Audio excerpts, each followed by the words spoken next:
Hello guys, तुमच्या सर्वांचं स्वागत आहे माझ्या चॅनलमध्ये. तर आज आपण बनवणार आहोत पाकातले गुलाबजाम आणि साखरेचे गुलाबजाम. तर चला आपण बनवायला सुरुवात करूयात. तर आज आपण गिट्सच्या प्रीमिक्सने करणार आहोत.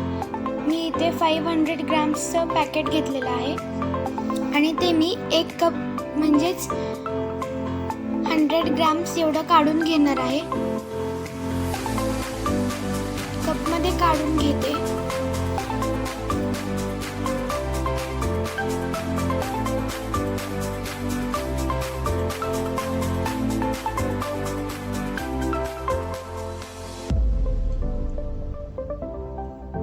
त्यानंतर त्याला मी प्लेटमध्ये काढून घेणार आहे. प्लेटमध्ये काढून घेतल्यावरती आपण त्याच्या सगळे गाठी फोडून घेणार आहोत.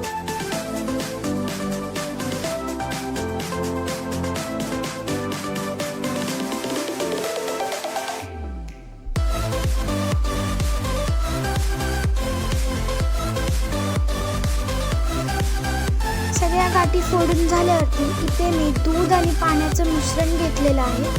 ते थोडं थोडं टाकून त्याची आपण कणिक मळून घेऊया. जास्ती टाकायचं नाहीये. जर जास्ती टाकलं तर ते पातळ होऊ शकतं. जेवढं मळून घेऊ तेवढं चांगलं. आता आपण शुगर सिरप बनवूयात. त्यासाठी 3/4 कप साखर घेतलेली आहे मी. त्यानंतर 1 कप पाणी आणि अजून पाव कप पाणी टाकणार आहे. त्यानंतर थोडेसे केसर टाकू.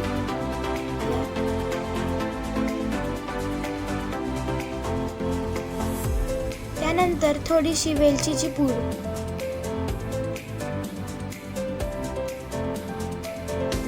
आता आपण कणकेला थोडं अजून मळून घेऊयात आणि त्यानंतर त्याचे आपण सॉफ्ट असे गोळे बनवून घेऊयात.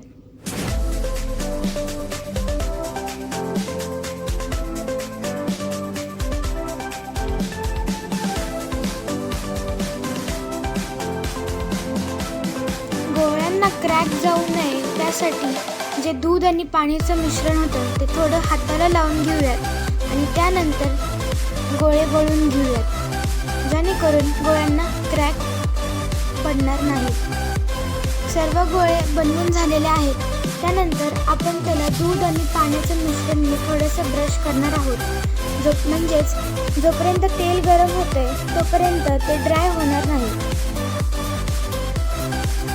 इथे मी थोडंसं तेल गरम केलेलं आहे आणि त्यानंतर लो ते मीडियम फ्लेमवरती मी इथे सर्व गोळे तळून घेणार आहे.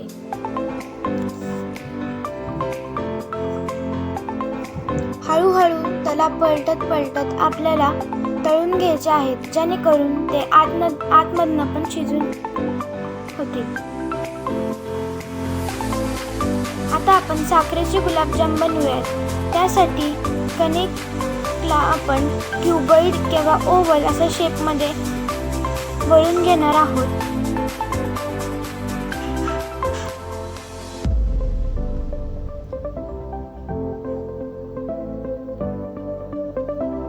अजून एक पद्धत म्हणजे असे 4 गोळे करून घ्यायचे आणि त्यानंतर त्याला ओव्हल किंवा मग क्युबॉइड शेपमध्ये वळून घ्यायचे.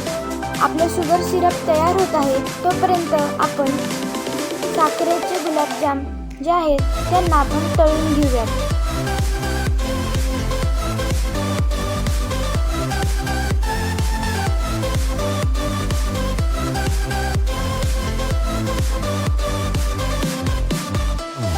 जे गोल आकाराचे गुलाबजाम होते ते मी आधीच पाकात टाकलेले आहेत गरम असताना. त्यानंतर आपण जे साखरेचे गुलाबजाम आहेत ते पाकात 5 ते 7 मिनिटं सोक होण्यासाठी ठेवूयात. 5 ते 7 मिनिटं झालेले आहेत. लक्षात ठेवा, आपल्याला गरम असतानाच पाकात टाकायचे आहेत. त्यानंतर आपण आता जे साखरेचे गुलाबजाम आहेत पाकात टाकलेले ते आपण काढून घेऊयात.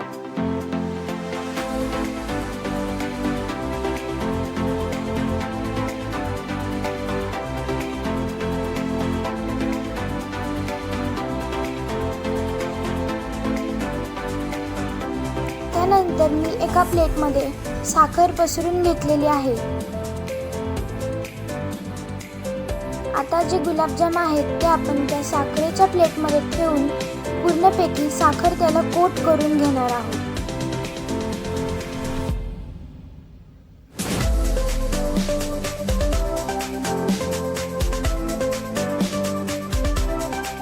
तुम्ही हाताने करू शकता आणि चिमट्याने. अशाच पद्धतीने आपण सर्व गुलाबजाम करून घेणार आहोत साखरेने कोट.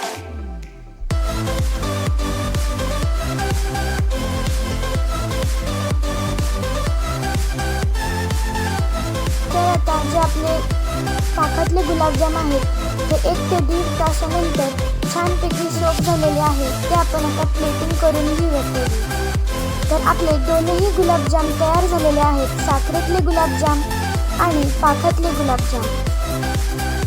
तुम्हाला जर व्हिडिओ आवडला असेल तर नक्की लाईक करा, शेअर करा आणि माझ्या चॅनलला सबस्क्राईब करायला विसरू नका.